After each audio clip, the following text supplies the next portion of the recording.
Hi, I'm Mayor Marty Walsh, and I want to thank Toy Burton and DeeDee's Cry for the incredible work they do in the Boston community all year long. And I want to thank all of them for organizing this event today.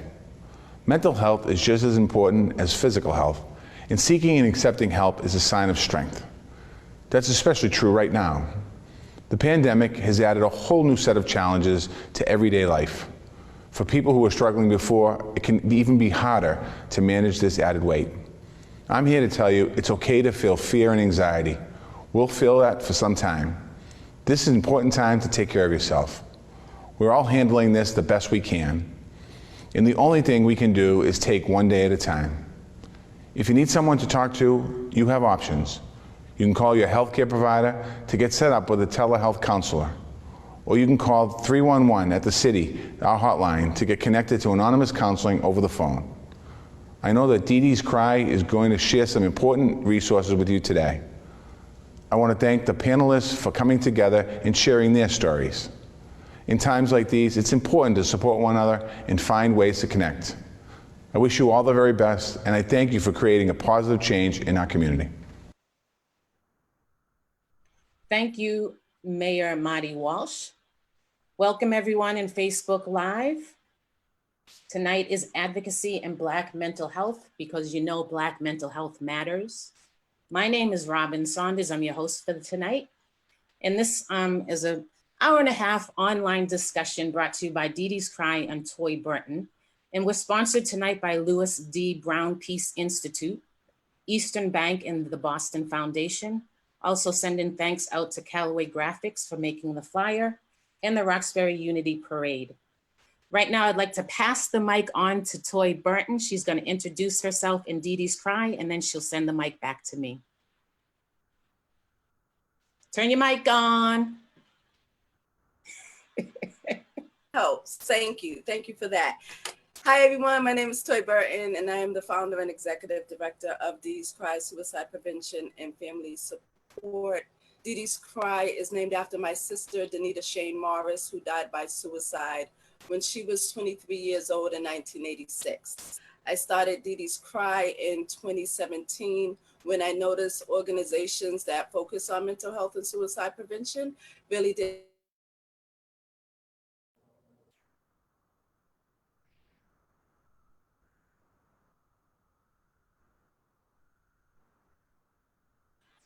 Hold on. Hold on, Toy. We can't hear anything right now. So y'all couldn't hear me that whole time? No, just half of it. Just half of it. Start again, though. Start again, though? Okay. I was in my groove, too. I wasn't stuttering. I know it. Okay. So take two. Hi, everyone. My name is Toy Burton, and I am the founder and executive director of DeeDee's Cry Suicide Prevention and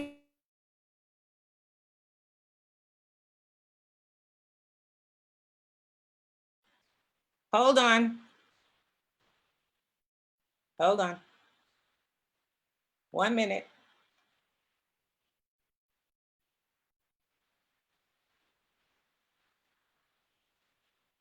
didn't have their events in communities of color. July is Minority Mental Health Month. So we've been having this series all month long called Black Mental Health Matters. And tonight's series is called Advocacy and Mental Health. And we are here with all these wonderful mental health advocates and professionals. And I would turn it back over to you, Robin. Thank you, Toy. Tonight, well, let's see. Tonight, we know the theme is Black Mental Health Matters. And mental health, just like any other health condition, does not discriminate anyone. Doesn't matter what color you are, where you come from, where you're born, what color your hair is, what you look like. It just doesn't matter. Health is health, and it comes to all of us, regardless of our background. However, because of systematic, institutionalized, and policies that are definitely roadblocks for people of color, we have a harder time getting treatment and getting doctor's attention because of our culture and our identity. So tonight, we're going to talk about Black mental health, but just wanted to put it in context. About 12 years ago, B.B. Moore Campbell, you may know of her. She was a journalist and an author. She wrote fiction, best known for her first book, Your Blues Aren't Like Mine. She was able to advocate and have July as the National Minority Mental Health Awareness Month. So we want to big her up. She has passed from cancer, I believe it was, but we want to keep her name with this important month of July, make sure she's recognized for that. So she was an advocate nationally, and luckily for us, we have a lot of advocates here locally, some of which are here with us tonight. So I'd like to introduce our friends and family that are here with us tonight. First of all, I'll start with Brian T. Jones. He's the clinical director of Reimagine Counseling and also assistant professor of psychology at Mass Bay Community College. For Reimagine, he utilizes various approaches such as acceptance commitments, psychodynamic and motivational interviewing techniques. He specializes in anxiety, depression, and bipolar disorder, and also has experience with gender identity, multicultural issues, plus generational differences. We also have Celeste Viciere. She is a renowned therapist, mental health advocate. She's also a best-selling author and podcast host. Her website is celestethetherapist.com. She's frequently quoted in the media, NBC News and others. And she holds a master's degree in counseling from UMass Boston. She's been practicing since 2015, and currently, because of COVID, she's practicing online. She has a program called Transform Your Life, and the goal is to use education and community to assist with the healing process. Third, we have Neisha Deed. Neisha is from Boston. She's the founder of Pure Spark for mental health, and she uses that platform to help educate people on the importance of prioritizing mental health, because that is just one form of our whole body health. Also, we have with us tonight, Dr. Pata Suyemoto. She had, I must say, we are engulfed with people who have,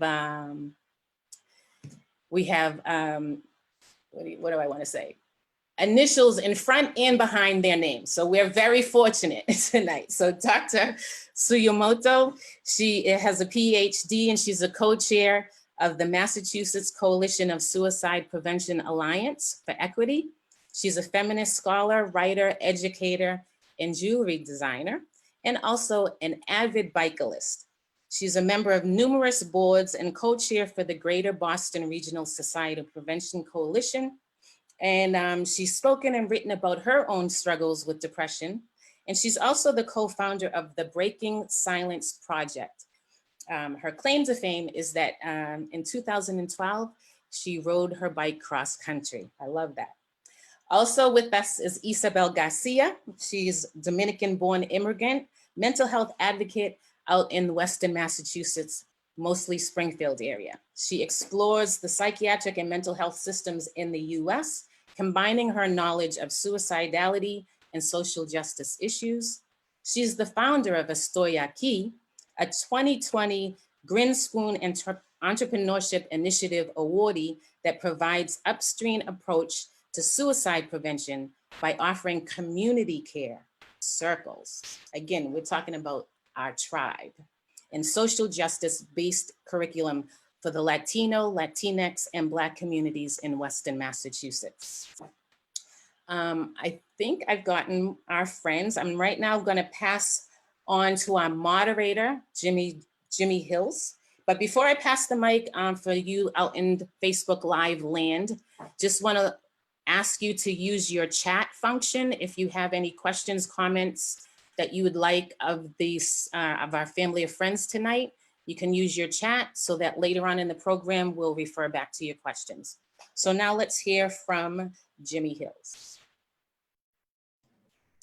Good evening, everyone. My name is James Hills. I'm the host of Java with Jimmy and the newly official appointed director of DeeDee's Cry. And as you see, we are celebrating DeeDee as Toy talked about her sister. So you see there in the imagery that she is being reflected there, as she is always the foundation of the work that's being done. What I would like to do is I will come back, give a little context, but Dr. Brandy is going to just give us a little context for about 8 to 10 minutes around mental health.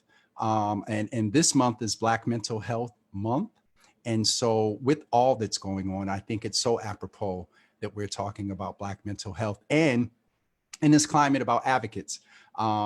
We had a previous conversation sponsored by DeeDee's Cry that talked about organizers and activists, and it's sort of the same thing, but advocates sometimes can be more personal. We're going to look at the root of the word a little bit before we bring our guests back. But Dr. Brandy, if you would come and just greet us and set some context, and as you usually do, preach. Thank you, James, for that. Hi, everyone. My name is Dr. Brandy Brooks. I've worked in the space of mental health and public health for about the last 15 years or so. First as a contract manager, then as a trainer, and now as an advocate. Last year, I received my doctorate in education from the University of Massachusetts Lowell. Before I begin, I want to, like James just said, I want to thank all of our panelists for their expertise, for their time, and providing of themselves in our dialogue this evening. I also want to thank our host, Robin. Thank you for always welcoming us into this space and fielding the questions from Facebook. And James, thank you for moderating the discussion, because I have some familiarity with some of the panelists this evening. So you have your job cut out for you to moderate and make sure everyone is given space and time and opportunity. And last but not least, I'd like to thank Toy for connecting each of us to the work of DeeDee's Cry and really facilitating these virtual conversations around mental health, and particularly mental health in communities of color, because there are conversations that don't often happen, but they need to happen. And so with that being said, I want to acknowledge that our conversation tonight may be a little difficult for some that are listening, some that are watching to hear, because some of the things we talk about, some of the things we explore may hit a little too close to home for you. And so I want anyone watching, anyone listening, if anything hits a little too close to home for you, please, please, please take a moment for yourself, breathe, pause, get up, walk around, and then come back and join the conversation. While we're talking about advocacy, it's also important to advocate for your own well-being and also make sure that you really, really, really stay in the moment as much as you can. And if you find yourself not being able to, step away and then come back when you can. Okay? Everybody agree to that? Another thing I do want to say and acknowledge is that we do have some supports. We will share some resources. Our panelists are wonderful resources, from our clinicians to Estoy Aki, to Pure Spark, to some of Pada's work, Dr. Suyemoto's work. So please feel free to reach out to some of the panelists as well. And so one thing I want to say as we talk about mental health and we talk about advocacy, while the conversation tonight is really focused on the connection between advocates and mental health, it also is a conversation about physical health. It's also a conversation about financial health. It's also a conversation about spiritual health. It's also a conversation about systematic racism, oppression, discrimination, white privilege. And so while we focus on mental health and advocacy and elevating the importance of speaking out and speaking loud and speaking proud, I do want to also mention that any conversations that we have also include those other things, okay? And another thing I want to mention, when we're talking about advocacy, because I really want to get to the panelists, because we have such great people tonight that I want to hear from too. And so one of the things I'll say is when we talk about advocacy and we talk about the roots of advocacy, at its core, advocacy is just about being a voice for those who sometimes can't speak for themselves. It's about elevating those voices that oftentimes feel unheard, even if it's your own voice. And advocacy work is so very important. You don't have to be a professional to be an advocate. All you need to do is really care, right? It's the concept of caring. And historically, when we look at mental health field, it really was the family members of those who were suffering that advocated first. And then those voices were joined by those who were personally being impacted. And then later you had other organizations, non-governmental organizations, governments at the city, state, federal level joining in and saying, yes, this is important. Mental health needs to be elevated and viewed the same as physical health. We need to make sure we put the funding, we put the support, and we don't just give lip service and have conversations around how to do this, but we actually do it.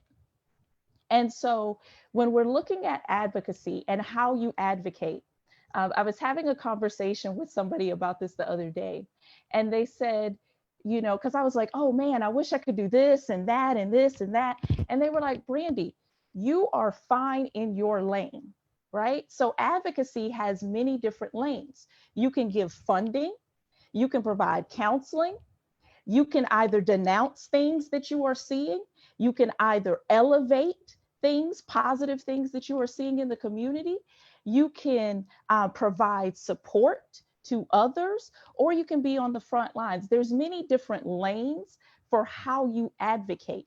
And much like, I think of it like a choir, you have your drummer, your bassist, your alto, soprano, tenor, and alone those instruments are beautiful and they have their own lane, but together they are powerful.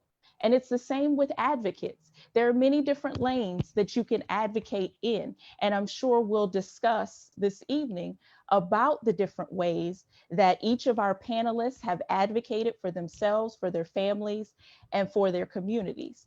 And so I'll say this just in closing before I hand it over to James, is that remember that again, all it takes to advocate is to care. That's it. Just care. And then you can figure out which lane you can belong in and which lane that your voice can be amplified the most in. But first, it starts with just caring. So James, if you're there, I'll turn it back over to you. James? I am absolutely here. Good evening again, everyone. And Dr. Brandy, I have to say, once again, you preached and you actually affirmed some things that I've been actually using. And if I could refer to, I had Congresswoman Ayanna Pressley on some weeks ago, and we talked about the fact that I said voice for the voiceless. And so I won't necessarily push back. I will say that I heard a different perspective from Congresswoman Pressley, and what she said was that, everybody does indeed have a voice. And then out of that, rather than to the band, I thought about the choir, Dr. Brandy.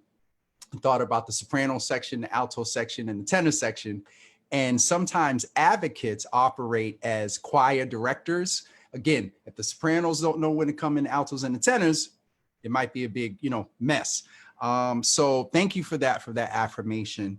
And I just wanted to go and just examine the word advocate or advocate.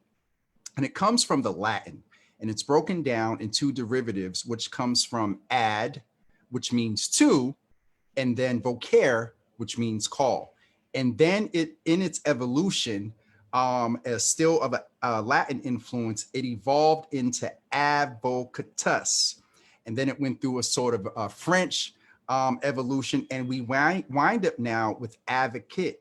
But in its definition, it is currently defined as a person who publicly supports or recommends a particular cause or policy. I will repeat the definition. a person who publicly supports or recommends a particular cause or policy. It is in that definition I'm going to ask our guests if they would briefly, again, just introduce themselves. And as Dr. Brandy referred to, and I will be transparent and say, my role is to moderate. So I will be very insistent upon quality of everyone speaking. And if you see me get up like this toward the mic, that means I'm going to need you to allow someone else to contribute to the conversation as well, because we have such a wealth of knowledge with everyone that is part of this conversation this evening. So I'm going to go back and forth about from the order of your appearing on my screen. And I'll start with you, Dr. Jones. Based on the definition, a person who publicly supports or recommends a particular cause or policy in the context of what we're dealing today. You are a Black man. Talk to us about mental health and being an advocate after you give us a brief 2-minute introduction of who you are. All right, well, thank you so much, and thank you to everybody for having me today. Again, my name is Brian Jones. I'm a licensed mental health counselor, and I am the clinical director of Reimagine Counseling, clinical director and owner. And also, I'm an assistant professor at Mass Bay Community College.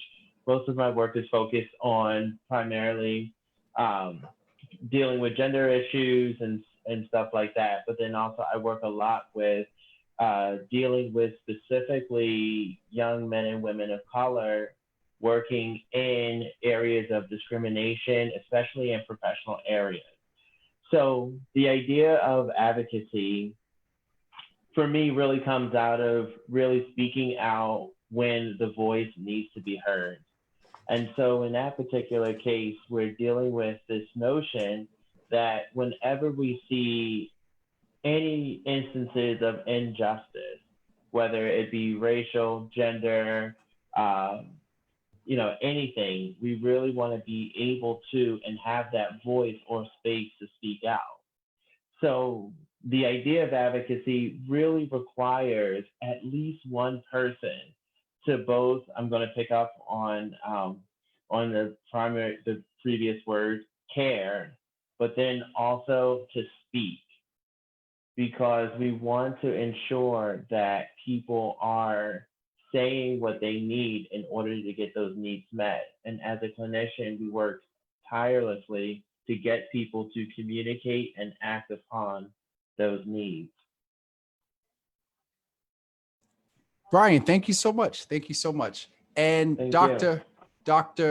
Pata, I am not going to try and disrespect and butcher your name. So we will call you Dr. Just call me Pata if you want, but I Papata. just, Listen, that's fine. Thank you so much, Papata. Based on the definition that I shared earlier and your what you're working in as an advocate, particularly in this climate and in this space, can you just give us a little bit about who you are and what you do, and then sort of respond again to the definition about speaking publicly? And we can sort of build upon the evolution of this definition based on what Brian said. And he talked a lot about being speaking out. And what I got from that was care to speak. So if you could tell us who you are and maybe give us some feedback on that care to speak. Sure. So again, I'm Pata Suyemoto, and I am the chair of the People of Color Caucus for the Massachusetts Coalition for Suicide Prevention's Alliance for Equity. We do racial equity, social justice, and suicide prevention kind of combined. That's our mission. We put out a toolkit on racial equity and social justice in suicide prevention, and I can share the link with y'all. And I also work a lot in the Asian American community with mental health. We have a yearly mental health forum that's coming up August 15th that is free. And if people are interested in Asian American mental health, it's going to be an interesting experience. So, and I think in terms of advocacy, one of the things just to add on to the definition that we've already had is the idea that I think advocacy can be in many different levels.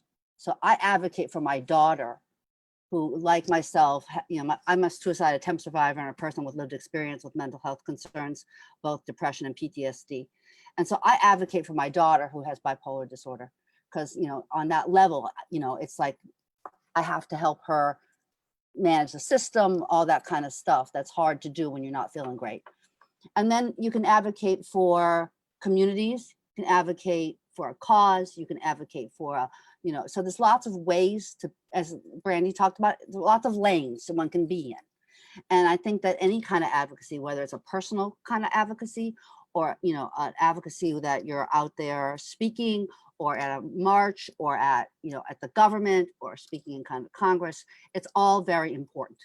And we need to realize that it's not just one lane. And I really like that, what Brandy said. Thanks. Oh, Jesus, Lord, you shortened it and I'm still messing up. I'm just going to, Dr. P. Thank you so much for that. And so what you extended that to is sort of care to speak on various levels. And you talked about sort of the micro level and the macro level. And I am going to ask Ysabel if she could sort of introduce, if you could introduce yourself as well. Tell us a little bit about who you are. And based on this evolving definition here in real time, we're talking about advocacy being a functionality that we care to speak on various levels. So I am going to ask you, after you introduce yourself, can you talk to us from your familiarity about the various levels of advocacy that you have dealt with? Give us a couple of minutes of that, please. Hi, my name is Isabel Garcia. My pronouns are she, her, hers. I am the founder of Estoy Aquí, a community care approach to suicide prevention. I'm also a graduate student. I am in the master's program for public health at Baypad University. And I am also a member of the People of Color Caucus, which is part of NCSP Equity Alliance. So to answer your question, so in my personal life, different levels of advocacy. So definitely personal, that's one level. Every time that I tell my mom to stop calling people crazy, that's advocacy. Because while saying that to her, the next time she might say that to someone else, she might stop. She might be like, oh, wait, I remember my daughter told me, and I am stopping a cycle just by doing that, just by explaining to my mom why it's wrong to be calling people crazy. So I think that, I actually think that's my favorite type of advocacy that I do. Challenging people's notions of prejudice, stereotypes, or if you take pills, you're weak. Things like that. I feel like when I do that, I stop a cycle. I interrupt something harmful that can spread throughout the community. Also, another type of advocacy, I believe, is through social media. Anyone who has me on Facebook knows that a lot of times I write about feeling unsafe. I'm literally, hi, I'm feeling unsafe, and who has time to talk to me today? And they know what to do because I have basically normalized that conversation in my community, and that's another way of advocacy. Professionally, I do, right now I'm starting to do training in Spanish, suicide prevention training in Spanish with the American Foundation for Suicide Prevention. So that's another type of advocacy, educating yourself to educate others, in your language, in the language that you speak, so it's more accessible. Also, I'm gonna become a public health professional soon. So that's yet another way of advocacy, because I am aware of even more now of this social justice. Suicide prevention is social justice. It is that's point blank. So that's another way of advocating as well. Thank you, putting that out there. Thank you so much. And you've extended it you've branched it off a few places. So far we have care to speak on various levels. And what I heard from you was the levels come from a personal place. Thank you for your transparency.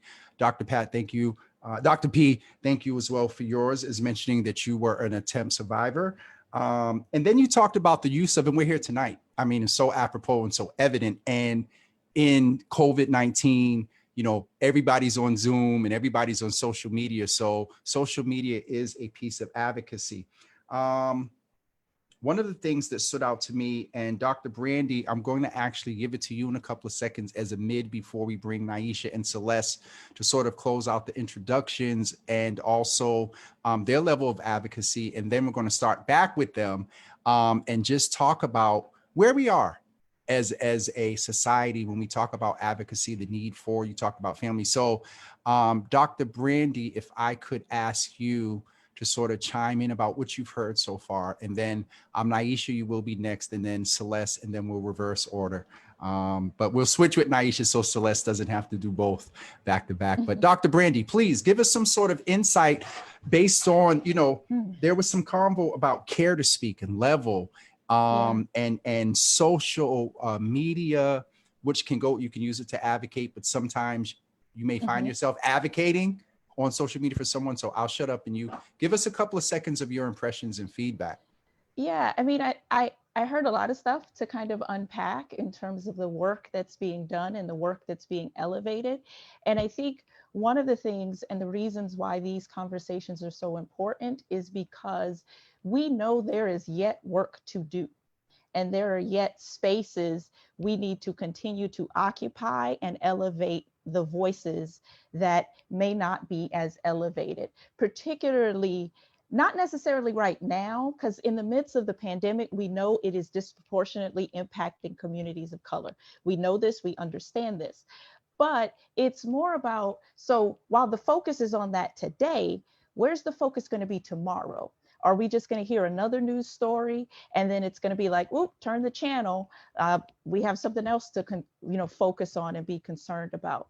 And so when I think about, what Isabel said, what Pata said, and what Ryan said in terms of, whether it's the care, whether suicide prevention being a social justice issue, or, Pata speaking from the fact that we need to elevate the lived experience. We need those voices at the table. That's all important when we're talking about advocacy and we're talking about the disparities that we know exist to access in terms of, having culturally and linguistically appropriate services for communities. And so I think this definition will continue to evolve as we continue this dialogue this evening. So I'd really love to hear kind of Neisha and Celeste's kind of additions to the conversation so that we can continue to build and talk about the ways in which we advocate and need to advocate in the future. Dr. Brandy, thank you as always. I would say I thought you was going to say now, but I would also say that when we bring it back around, I'm going to ask everybody to maybe in the third go round to talk about what they see in advocacy as far as model social media. We can't go out and march as much, but I am going to ask Neisha if she would introduce herself, tell us a little bit about who you are, and I'll wait till we come back around to give sort of some of the context of where we are now in advocacy. But based on what you've heard from the evolving definition here, care to speak, it's a personal experience. And, now we're evolving as advocates and using social media. And there's so much going on, but so much intersectionality. So that's a whole lot. But if you could introduce yourself and give what it is, because I've met you before and you are a clinician and you are a woman of, you're not a clinician. See, I always do that. I'm giving out titles and everything. So go ahead and introduce yourself and I'll shut up. That's okay. Good evening, everyone. And thank you so much for inviting me again tonight. So I really appreciate it. And welcome to all my fellow esteemed panelists. My name is Neisha Deed. I am the founder of an organization called Pure Spark. And I'm also a public speaker. And I also host, shameless plug, every Wednesday night, a peer support group where I share different resources that are available to us both nationally and locally so that people can get the help that they need. And I guess the way that I see the word advocate is one similar to Dr. Pata and Isabel, is that I share my story. which was not easy to do. I think, it was last year when I went and I guess came out the closet, or however you want to I outed myself pretty much, and told the world that I had bipolar disorder, a disorder that's often shamed, and especially in the media right now, as people judge and comment about Kanye West, or they talk about the weather being so bipolar. It carries a large stigma, and it was definitely a scary thing to do. But I had to advocate for those who were also afraid to speak up, and show that, even though I was a professional, and, I came from a pretty good home or whatever have you, the illness did not discriminate. And so that's one way in which I advocate, but I also advocate behind closed doors. And I talk with people who are also professionals who are very afraid to come out with their illness. And I share with them, my story, kind of what I've done since then, and basically let them know that they're not alone and it's going to be okay. Neisha, thank you. And I just want to say your melanin is popping. I see you got some sun or something going on. That wasn't like the last Zoom. What I'm going to do is ask you to prepare and be ready to respond, and everybody else take this as well. But Neisha, you will be the first responder to this question is, how do you advocate in your community around mental health awareness? And I would bring it a little bit to our present time and climate to where we are. So if you could be thinking about how you're advocating around mental health awareness in this climate. And Celeste, certainly last but not least, we want to allow yourself, you get an extra minute just because you're last. Please tell us who you are, and based on what you've heard so far about this evolving definition of advocacy, tell us who you are, and sort of, if you could close and give us summation mixed with what you present as advocacy based on what you heard this evening. Hi, thank you for having me. So my name is Celeste. I'm a therapist out of Boston, and I have a private practice. Everything everyone shared about advocacy is amazing. I think when Dr. Brandy started talking about how our families would advocate for us and things like that, one of the things about now, I think there's this colonization of the way advocacy look. I've talked to people who believe that because they don't have letters behind their name, they can't speak up for people. So one of the ways that I help educate people is reminding them to advocate for themselves, that they have a voice. I think some people grew up in systems where they were to be seen and not heard. So they don't even know what that looks like. So like really teaching people how to advocate for themselves, and also letting them know that you don't need a degree to be an advocator. So I guess I would close with that. Wow. Okay, thank you. Celeste, that was quick. So Neisha, we're going to come back to you. But Celeste, what I want you to be able to do is also be able to speak to the same question around the fact that, and you got ready to go into it a little bit, but how do you personally advocate around mental health awareness? And then also I would take it to a second step when there is mental illness or a concern of, or at least enough to maybe have an initial session or evaluation. But Neisha, I'm going to come back to you, and I ask specifically for you, for in this climate, how are you advocating for mental health awareness to those that are around you that may, observe what's going on with police brutality, everything that's going on with COVID? How, when they come to you, how are you advocating on a micro level? And then if you are advocating on a macro level, let us know about that as well. Yeah, I think that's a great question, because we are in a space where we're dealing with two different things, right? We're dealing with COVID, and then also as Black people, we are dealing with, Black Lives Matter movement and police brutality. And it's a lot, And one of the things that I always try to do is model good behavior, right? And I have to be a person that practices what she preaches. If I talk about self-care, I am also practicing self-care. So I'm posting about the self-care techniques and skills that I do, talking about, you know, today I posted about wanting to go to the beach. That didn't happen. There was too many people there. I turned around and came back home and had a good meal, you know. I talk about, you know, setting boundaries and making sure that you're protecting your energy. I talk about, you know, resting, you know, because I think as advocates of any sort, you know, you can be so passionate about it because it affects you and it's so close to you, that you're going full steam ahead. And that passion can drive you, but it also can burn you out. So I make sure that I model this behavior, you know, on a macro and a micro level, because, you know, you gotta practice what you preach.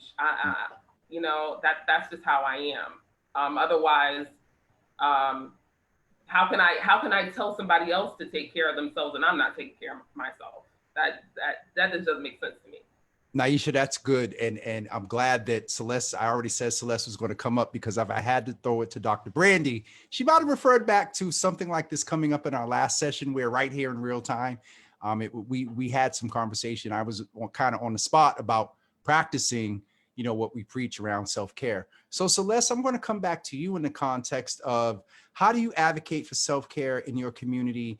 And talk a little bit more about, I loved how you talked about not needing letters behind your name. While we respect, because there is a level, we need people with letters behind their name because they go to school to be trained. I think we need cultural competent and not just the casual 2-word, but we need people with cultural competence and lived experience with that book knowledge.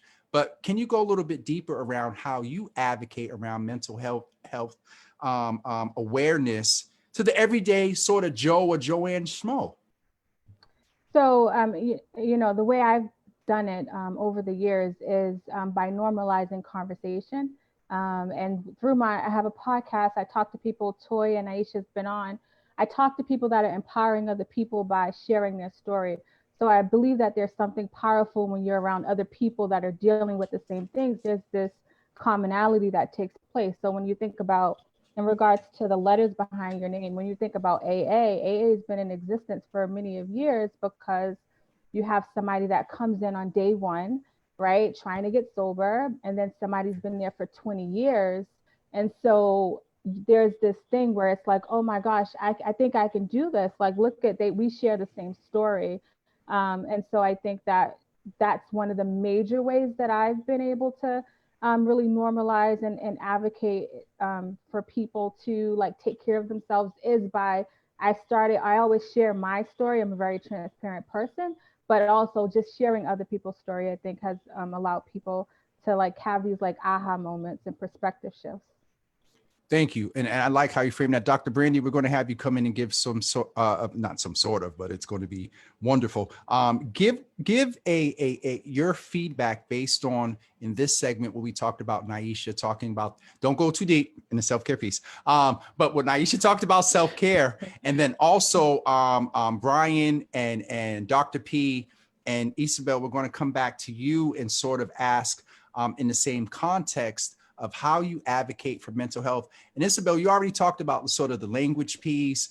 And so we're going to go a little bit into that around cultural competence, not only in ethnicity, but then also in language, because there are some barriers that come up around advocacy. We won't go too deep, but let's just name that because access is important. You know what I mean? So Dr. Brandy, please. Well, I love what Neisha said, just in terms of practicing what she preaches. And I'm friends with Neisha on Facebook and like in real life, but I loved one of her, she had posted something a couple of days ago. I guess she was having a conversation with a friend who said, why are you always going to bed at 7 p.m.? Are you a baby? And her response was, no, I just love myself and want to get sleep. And I just love that because I was like, yes, like these are the conversations we need to be having with people in our spheres. And I love what Isabel said in terms of one of her favorite pieces of advocacy is just talking to her mom about language and the importance of not using certain words.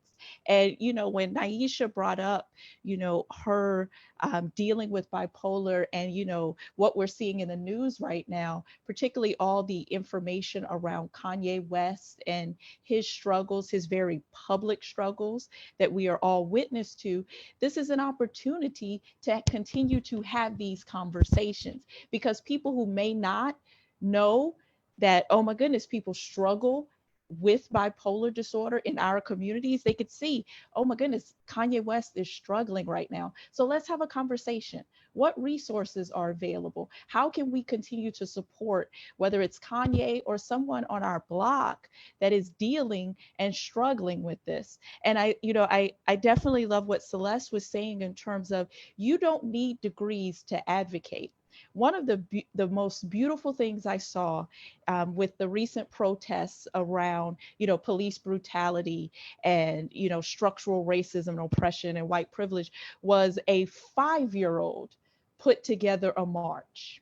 And it was because that 5-year-old had seen their parents put together a march, and they were like, well, I want to advocate. I want to be out here too.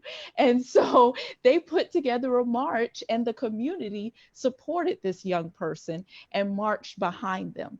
And so advocacy doesn't take initials. It doesn't take any of that. It just takes you recognizing that there's an issue that needs to change, and you wanting to be the change and wanting to change it. That's all it takes. Now, what lane that goes in, whether you do it on the policy aspect, whether you do it, you know, organizationally, or you go social media, maybe you have podcasts or other things, that can be figured out. But all it really takes is you understanding there's an issue you care about, an issue you support, and you want to see change in that issue.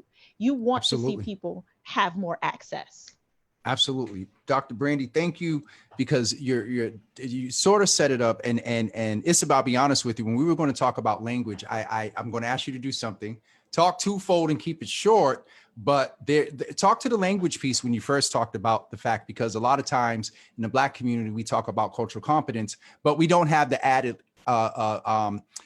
layer in some parts of the Black community that speak different languages or whatever, but those that generally speak English, we don't have the challenge of the language piece of communicating. However, based on what you said about, you know, talking to your mom about don't using certain words, I'm going to ask you to start off for about 1.5 minutes and just talk about how you maybe advocate for mental health awareness for those that don't speak English.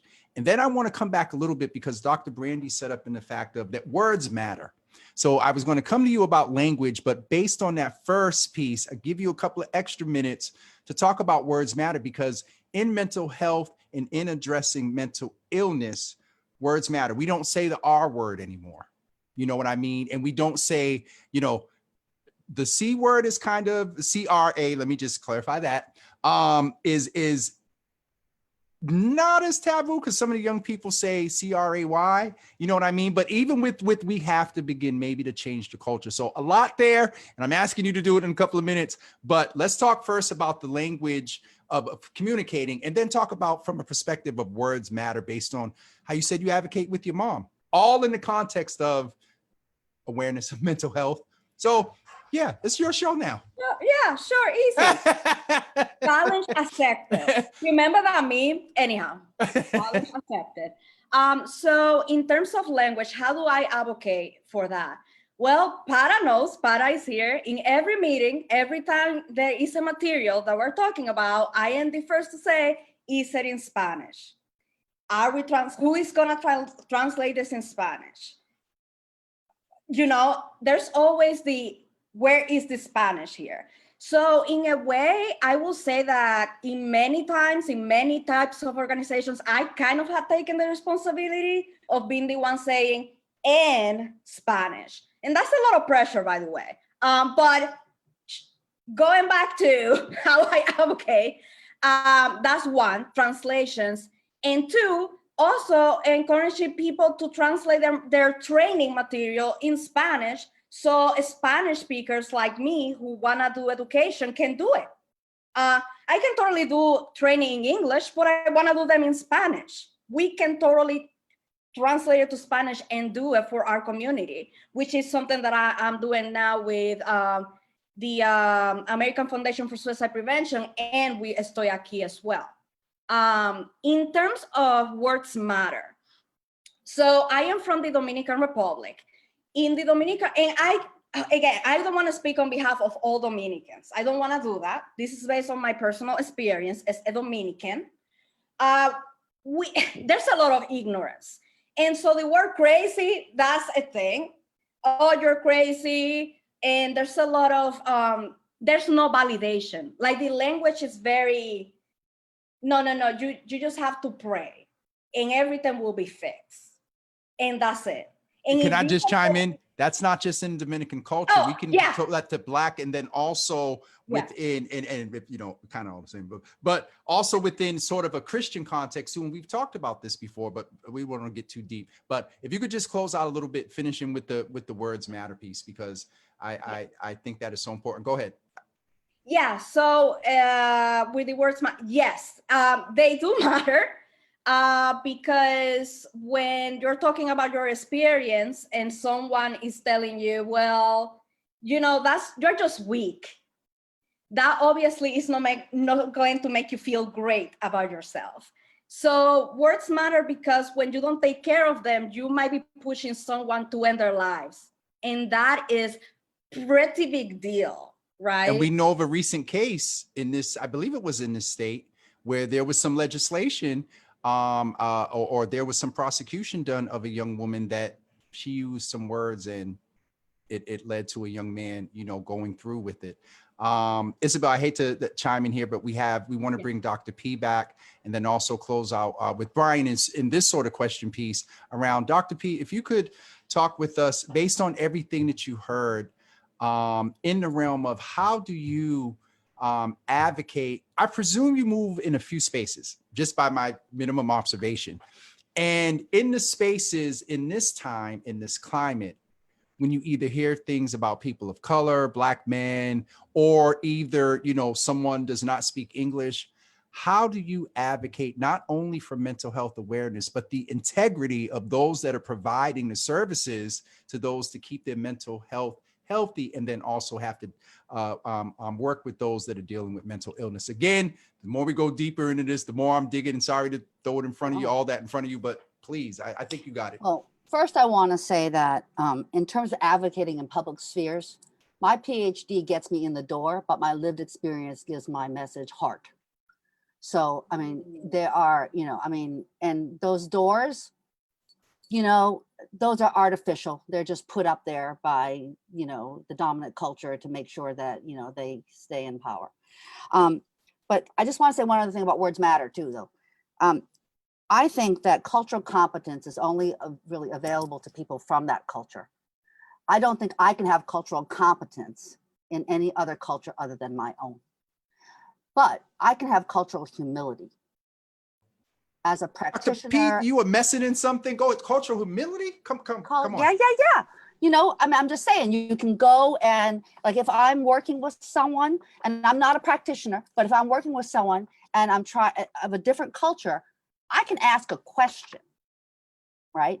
Which is different than assuming I have competence. Even if I've done lots of research, even if I have a PhD in a different culture, I'm not culturally competent because I don't live in those shoes.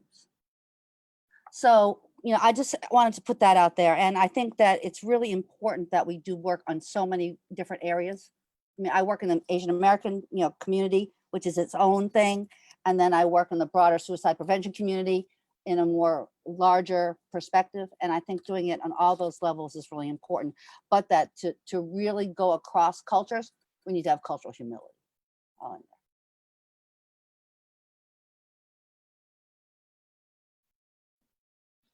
I'm muted, sorry. That, I love that, because you may not have the competence, but you said that, because let's just keep it 100 transparent or whatever.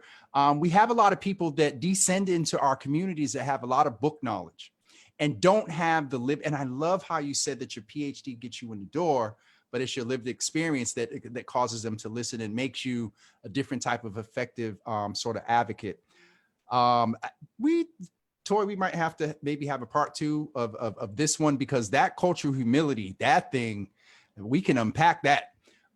Brian, I'm going to put sort of a task to you as far as much as we're talking about advocacy, we are in a very interesting time in this country. Out of all the disproportionate impacts that are going on, this climate was created. I think it was Neisha that referred to the Black Lives Matter movement. It was created out of the impact of folks that look like you and I being killed. Mm-hmm. And a lot of advocacy with the marches and the protests in this space are around that. And it's created now this climate where Black America is possibly being set up to do some great things. But one of the things that's interesting is, as Black men, how are you as a Black man in this climate of everything that we're seeing in videos? Toy, DeeDee's Cry did a previous session about, and I don't know if you want to act this one, but we talked about, you know, what we deal with when we see those videos. So how in your practice, in your family, in your community, as a Black man specifically, to the population that looks like you and I, how are you advocating for mental health awareness? And then before we get into it, I'd like to, and maybe this will be a surprise on Toy, I'm going to put everybody sort of on speaker. We're going to have an open sort of conversation for a couple of minutes and just chime in around some of the topics. But Brian, in this space that we're in, how are you as a Black man raising mental health awareness around those that look like you? Well, Dr. Pata, I think you said it very well. I use my letters so that I can sit at the table. And so some of these tables that I sit in, I tell them, one, we need representation. When I go to a therapist, I want a Black man. I'll be straight with that. I want a Black man because I want somebody who knows my experience. And just because you took a cultural competency class doesn't mean you can understand my experience. But can I ask you one other question, Brian, if this is in real time? We've heard the term, make it very casual. Skin don't mean kin. You know what I mean? Exactly. So we can't presume that, and I think we talked about this when you were on a session before, we cannot presume that because we look alike, varying but same levels of melanin, that I can walk into that session and, bro, you're going to understand my experience. Exactly. But you're probably more likely to than someone else, right? Because we at least do share something. We do share some things. And sometimes you may not get that. And every once in a while, you may get somebody that don't understand you. That's why you keep looking. But the challenge here is that we don't have enough representation in mental health. So if we do get that person that's not your kin, it's so hard for people of color to go out and get a Black therapist. So one of the things I'm doing in mental health, I'm working with a few different colleagues to bridge some of the barriers to access to clinicians of color. For example, in order to get a master's in your license in mental health, you have to work free internships, free externships. You have to work for very little money up to your licensure. So we are building a program to get rid of all of those barriers and pay clinicians of color to get out and get their license so that we can have more representation. And then the second thing that we're doing is we're working with some of those same people and people within our communities to treat their politicians like politicians. So far we think about them, so many people tend to think about them as someone who is elected, they're there, that's their job, and they're supposed to be that paternalistic image.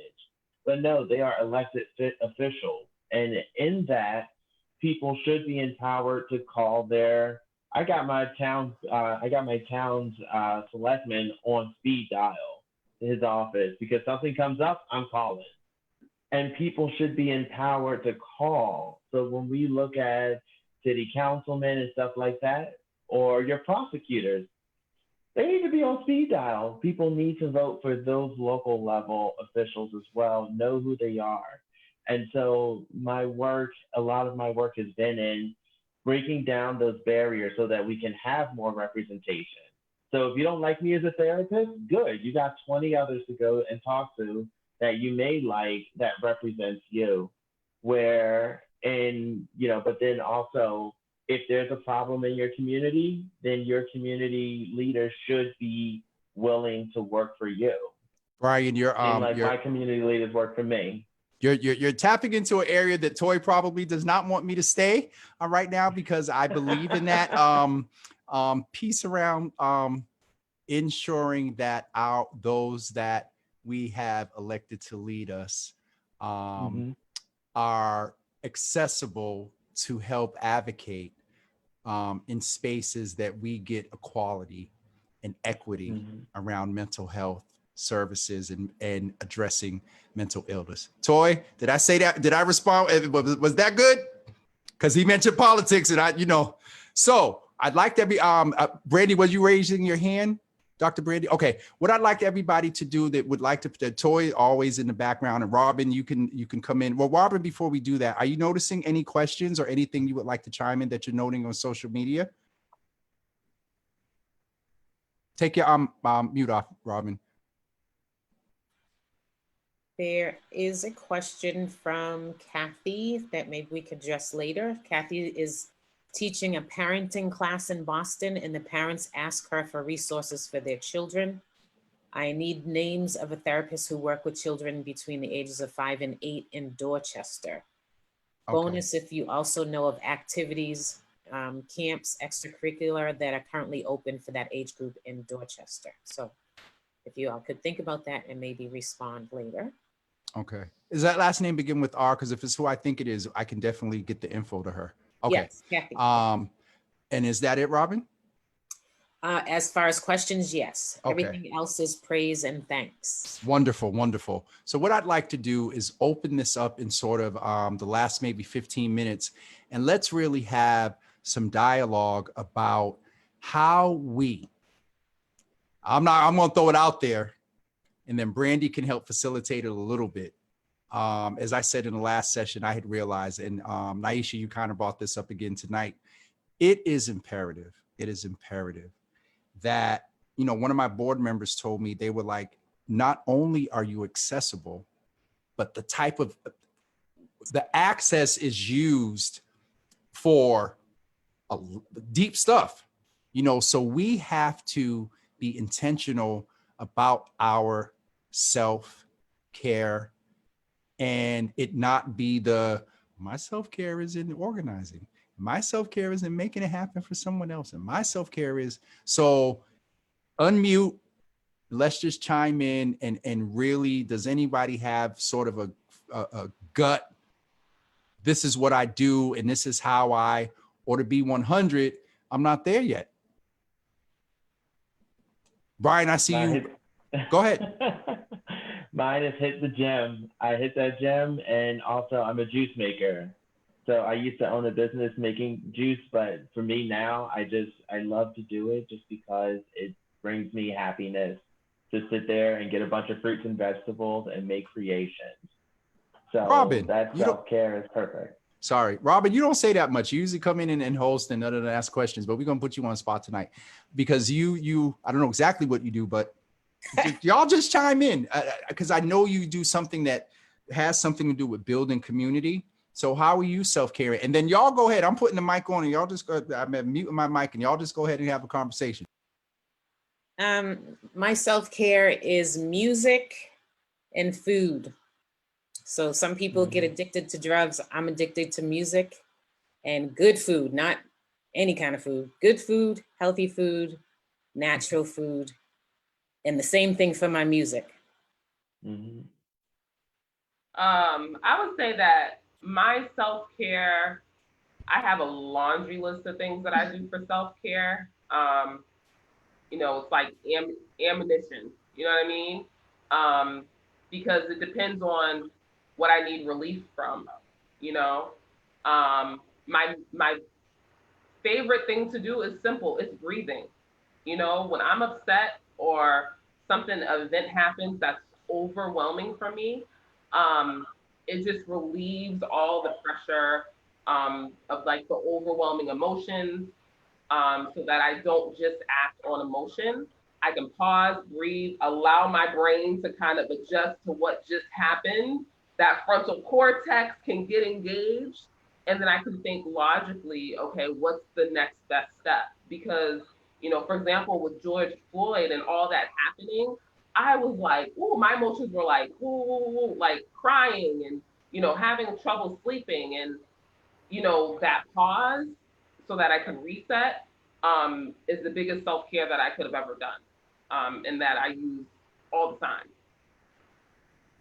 One of the It's on speaker view, so y'all can come off the mics and let's just dialogue for a few minutes. Jump in.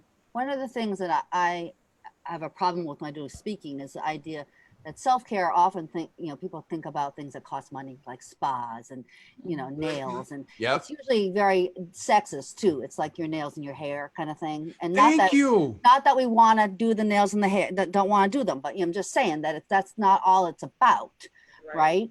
And I call that kind of self-care. Oh, wait a minute, hold on. I thought you meant that men can't go and get a pedicure and a mani too. I'm just saying that usually it's very, you know, it's like what you're supposed to do is stuff that it never says fix your bicycle. We're in a capitalistic country.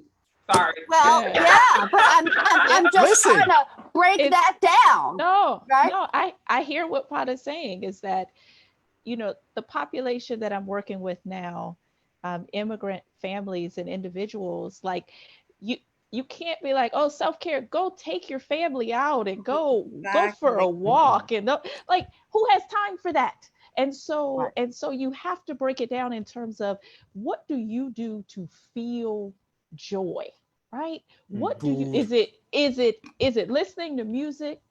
Is whatever it is, some things do not always have to cost money. And you know, to be able to take care of yourself. Waking up in the morning, stretching, brushing your teeth is self-care for you and everybody you come in contact with. Like, so I mean, no, seriously, like sometimes we have to really drill it down to the basic level of what it means to take care of self and find joy. And it doesn't always take money. It doesn't always take money. And it doesn't always take somebody else too. Because I think a lot of times, sometimes it's not easy because I'll tell you an example of when self-care is not easy. And it takes a little bit of work. But then after you do the work, you're used to it. Creating boundaries and saying no is a form of self-care. Okay. And I'm going to turn my camera off. Sometimes people don't like to hear it.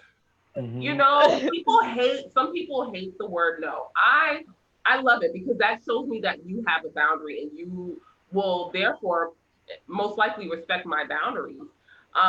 But sometimes self-care is hard, especially when it comes to friends and family. Telling friends and family members, you know, no, I'm not accessible right now. I'm turning my phone off because I need to reset. It's not about you, it's about me, you know, and sometimes people take it personal, but it's not. It is self-preservation. I know that if I don't do this, there's a potential that I can get sick again. For me, it could be a life or death situation. And that's how I treat it. Celeste, go ahead, Neisha. Celeste and Isabel, you all haven't jumped in, and I'm gonna pull on y'all to jump in. And Toy, at some point we're gonna get you beyond the. No, I'm waiting to hear Brandy's cup half full. All right, Isabella, Celeste chime in, and then Brandy, maybe we can pull it into the half full piece. Celeste, Isabel, Brian, and then Pat, and then Brandy. Excuse me. So I'll just say, you know, when it comes to self-care, what Neisha said, I think it requires a lot of work. It's not easy. One of the things that I've been helping my clients do is that part, the self-care part, and it's been easier to think about it on a basic level when COVID happened because there was not many options. So a lot of the things that people had available were basic things. And I think once we start to do this self-care stuff, it becomes a shock to our body. You know, if we've been used to dealing with toxic people, being in toxic relationships, and we start to tell our body like, oh, we're going to start taking care of ourselves, our body's going to reject that notion. And so one of the things that has to happen, I think, is the discipline around the self-care in order for it to become part of your system. So I always tell people, like, I know everything I'm saying, it sounds all good, but when you start to do it, it don't feel good. And so it's only because like your system's not used to it. So that's something I would really stress to people that are hearing us talk about this self-care, to know that it's not going to feel great. Celeste, you don't say much, but when you do, you a little silent storm, Jesus. Come on, Isabel. Because I've never heard, I don't think ever, that self-care in getting to it is not going, in the beginning is not going to feel good. The discipline needed, I know, but well, maybe that's what you speak. That, Isabel, go ahead. Sorry. I'm gonna contribute to that Okay. opinion. There is a part of self-care that I reject because it doesn't serve me, which is whiteness. Sometimes self-care can be very white. And one part of that is the individualistic thing. If you are taking care of yourself and if you don't get there, then you're a failure. That's how many times I felt when doing self-care, because I bought this book and I read it and I still don't feel great. I exercise every day, still didn't feel great. I took a shower every day, I still don't feel great. I guess it's my own fault because that's what whiteness says. So that is the part of self-care that I reject. The part of self-care that I openly embrace is community care, which is the whole point of what I do. It is knowing that, yes, I need time for myself. Okay, we need to be on our own to know ourselves and know our needs, but we also need our people, because we Black, Latinx, Asians, we are collective societies, and we can take care of each other and depend on each other and also have that time for ourselves. And I can speak about this for hours, so I'm just gonna stop there. Listen, because listen, Brian, and then because Brandy's going to close out. So, well, let me do Brian and Dr. P, and then Brandy's going to close out with the sort of teacup, a cup of the cup. Lord Jesus, y'all happen to have church here. Sorry. Yes, DeeDee's Cry. We are a nonprofit, regular, non-bipartisan, religious. Go ahead, Brian. I was just going to chime in and just say, like, y'all hit it right on the nose. The biggest thing I was just going to put out there was, even during this COVID time, we became so isolated. So Isabel, you took the words right. I don't know if you said it brilliantly, so I don't even know if I can add anything new to that. That connection, that, just relationship that we have with other people. Because sometimes, actually, and a lot of times, because I'm cheap, it's not about the amount of money you can spend.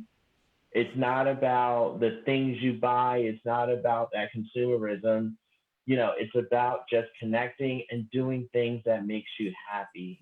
Whatever that thing that makes you happy, do it and see if you can find time to do it, because sometimes we just can't. So it's just so interesting during COVID, because I saw my mother today, and it took me like couple of seconds. It was in an event, so I couldn't and I had to pull myself together, because I've seen her on Duel and all that, but that community piece right now, is very interesting, and we've adopted and do it in spaces like this, but there's nothing I've probably had 6 hugs since February. I'm counting. I'm you're the 5th person I've hugged since February. But anyway, Dr. P, and then Dr. Brandy, and then we'll go into our, closeout and announcements and whatnot. But Dr. P, what are you going to blow us away with about self-care? I just want to say something about people who are struggling with mental health concerns. Because for those of us who have struggled, self-care can be really, really difficult. Because when you are down and you don't think you're worth it, and any kind of self-care, it's just really hard to get there. And I see this with my daughter, who's struggling right now. And, just to try to, to make you happy is not on the table. So we need to realize that sometimes self-care is just surviving. It's just surviving. And it's just waking up in the morning, getting through your day, and going to bed. Dr. Brian, we're going to say goodnight to you. He actually is, I would presume, on call, so he has to drop off, but go take care of what it is, what you need to take care of, sir. Thank you so much for joining tonight. Thank you. All right, thank you all. My apologies. No Everybody, apologies. No worries. We take care know of this is yourselves, what you okay? do. Yes. So But Dr. take care. Pat and Isabel, this is amazing because I've never like heard a notion around difficult. The most I've heard is time, like finding time to actually do it. But those that are dealing with maybe with mental illness or trying to maintain their mental health, this Toy, I'll talk to you. Yes. Okay. Dr. Brandy, the cup.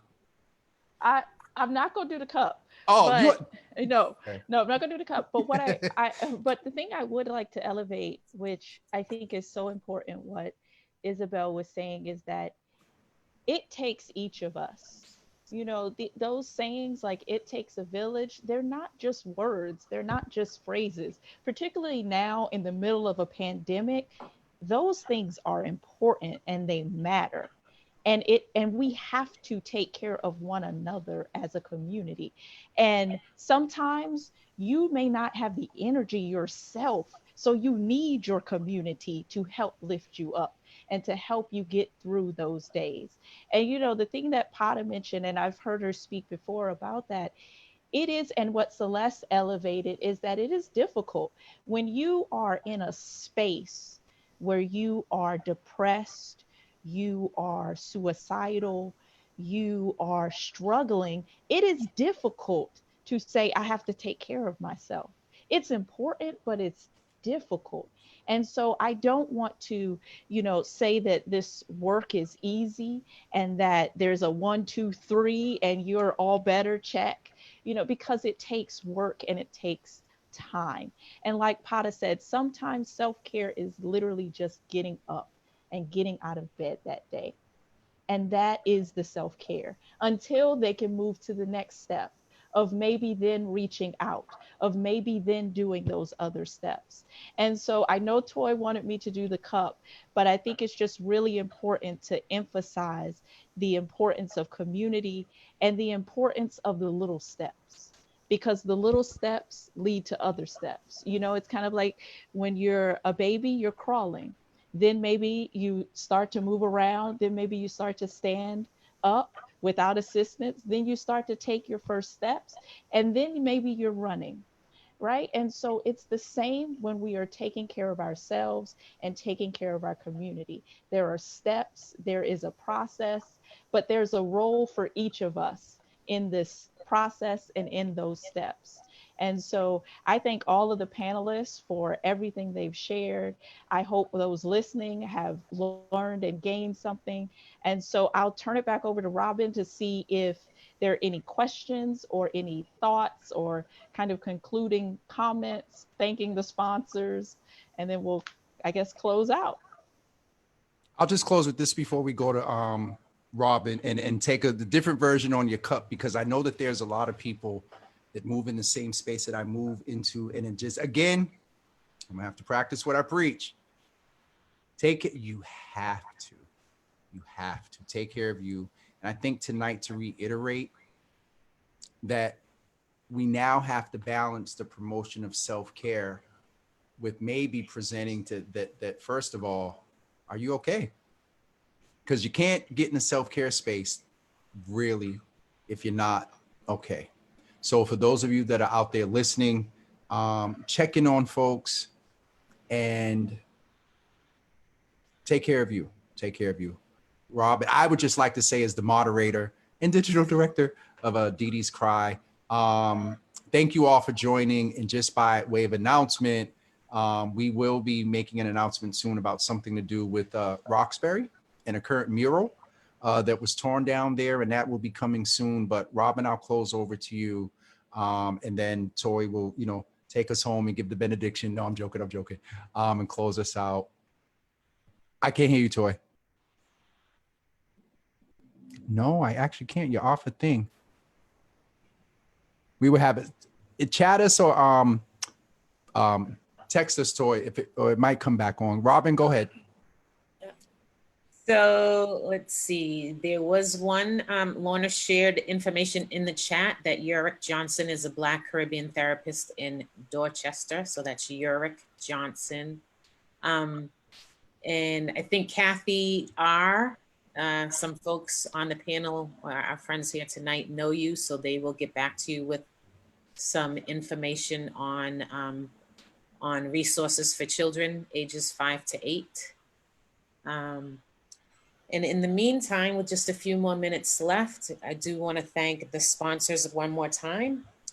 So thank you going out to Eastern Bank and also the Lewis D. Brown Peace Institute, as well as Roxbury Unity Parade. And for those out in Facebook Live land, you can also be a supporter of DeeDee's Cry. You can go on to DeeDee's Cry's Facebook and like that, and also follow whatever events are coming up in the future, as well as donations are always appreciated. Want to thank our friends with us tonight, Brian T. Jones, Celeste Viciere, Neisha Deed, Dr. Pata Suyemoto, Isabel Garcia, Dr. Brandy Brooks, James W. Hills, and also, of course, Toy Burton. And I'll pass the mic to Toy. Okay, for those of you who may have came in late, my name is Toy Burton, and I am the founder and executive director of DeeDee's Cry. DeeDee's Cry is named after my sister, Denita Shayne Morris, who died by suicide at the age of 23 in 1986. I started DeeDee's Cry in 2017 when I noticed that organizations that focus on mental health awareness and suicide prevention didn't do their events in the Roxbury, Dorchester, Mattapan areas of Boston, our communities of color. So I started DeeDee's Cry, and just to elevate mental health awareness and suicide preventions for people of color. And I just want to say thank you for joining us. Thank you for the panel. Thank you for being here. Thank you for participating. I love what you brought to the table this evening. And y'all know I don't like talking, so that's it for me. Thank you, James. Thank you, Robin. Thank you, Brandy. Thank you all so much. Thank you for joining tonight. Obviously, you saw my face, and we'll be talking with Toy about having maybe a deeper dive into some of this maybe self-care piece, because as we know, things are interesting as far as the stats in our country, and they've been alluding to the fact that we may have to practice some stay-at-home time again and all that comes with that. So now that we know and had experience with it, let's be prepared. So thank you all for joining tonight. We're all going to wave and say goodbye. And remember, Black mental health matters. Good night, everybody. Good night. Good night.